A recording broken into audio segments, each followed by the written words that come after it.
If Jake loses this one, I think there's no excuses. I don't think this is one to go, well, you know, he's an MMA fighter. Ooh, all right, Jake Paul versus Ben Askren has been confirmed. First immediate thoughts, I mean, there's so many questions to be answered. Yes, Ben Askren, does he have the striking ability to deal with Jake, right? Can Jake deal with someone who is a fighter? Is Ben Askren representing the UFC? No, there's some clips of him is striking, right, on the mitts, in his fights. He's obviously not a striker.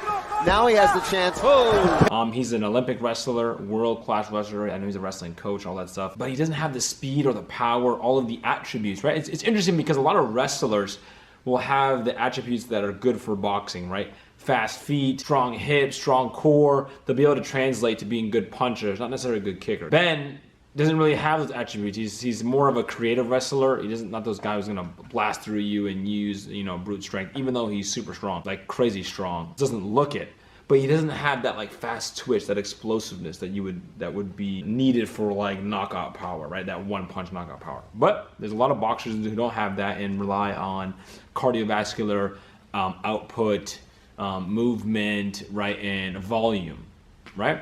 So Jake Paul, he said something. Here's his little clip talking about what he's gonna do, how he's gonna finish, you know, Ben, you know, what everyone thinks he's gonna be too much from, he's gonna be too fast, he's younger, he's gonna hit harder, he's gonna be all that good stuff. So I just think by the end of this camp, it'll end up being a 1 to 2 round fight.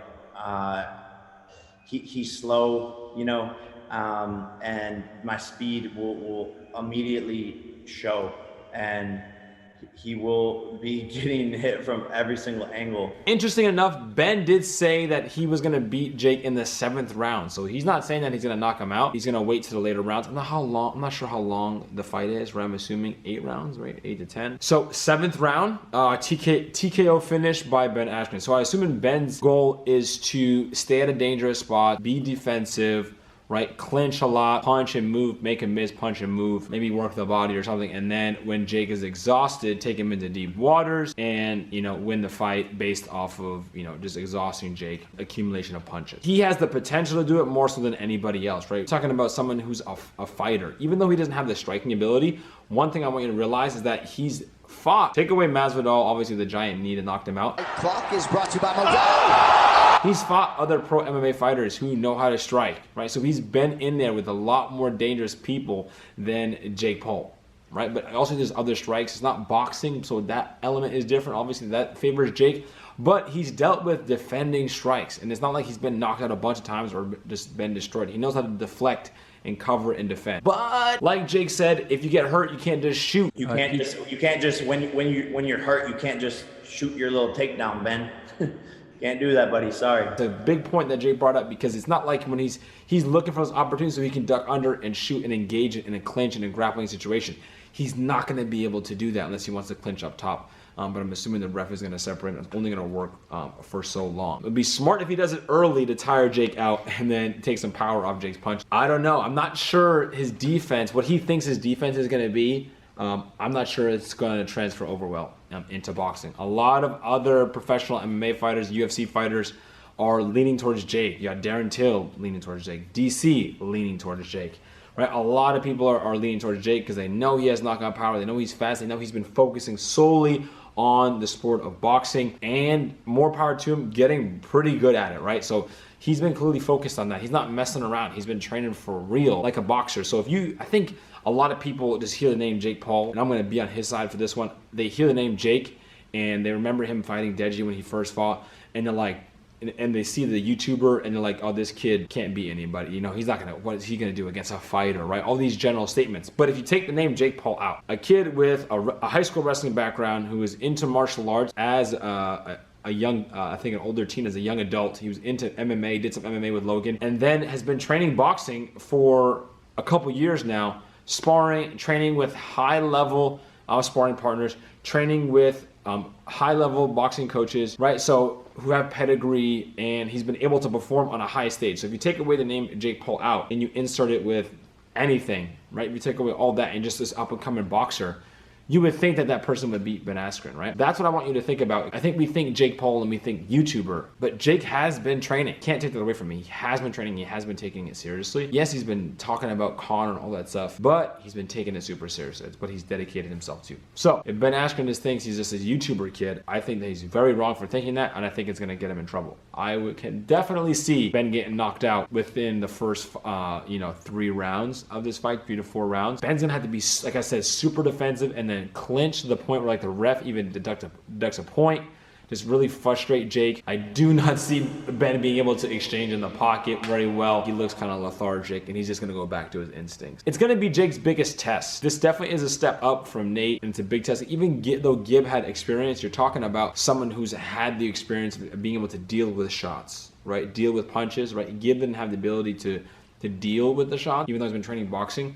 So Ben's gonna be able to at least threaten Jake in a way that others haven't before. It's not up to the standard maybe we would like, but it is a step up with what he's been dealing with. So, and I heard this, roll this clip, Jasper. Dylan Daniels, I think he's legit scared of Jake Paul. That is, I can't prove that. I have no proof for you. But just to feel, I'm pretty good at getting feelings of situations, and Dylan Daniels is actually scared of Jake Paul. That's legitimately. I'm not messing with you. So I do think I was second pick. So Ben wasn't even number 1 on the list here. I guess Dylan turned it down. I don't know how much truth that is there, but the fact that Ben said that gives a lot of ammunition to Jake. And I think it does help Jake out because it shows that Jake isn't just taking Ben Askren. If this is true, it shows that Ben isn't just taking Ben Askren. He wanted to fight Dylan, who's been training with Conor, been training striking as well, has all those attributes that you could think could hit harder and all that stuff. More equipped, right? Poses a bigger danger to Jake. This is a good fight though, because I think if Jake wins this, then the next one has to be someone legit, right? Because Ben in the MMA community is probably considered the worst striker, right? If you look at people who just do grappling, you're looking at Damian Maia, but he can still strike, right? He does well with his kickboxing. And you look at Khabib is considered, he only wrestles, but he's also a very good striker. He's strong, he's fast. Ben is probably considered the worst striker in MMA, and he only uses his wrestling as his main thing. So, I mean, in that sense, it's not great,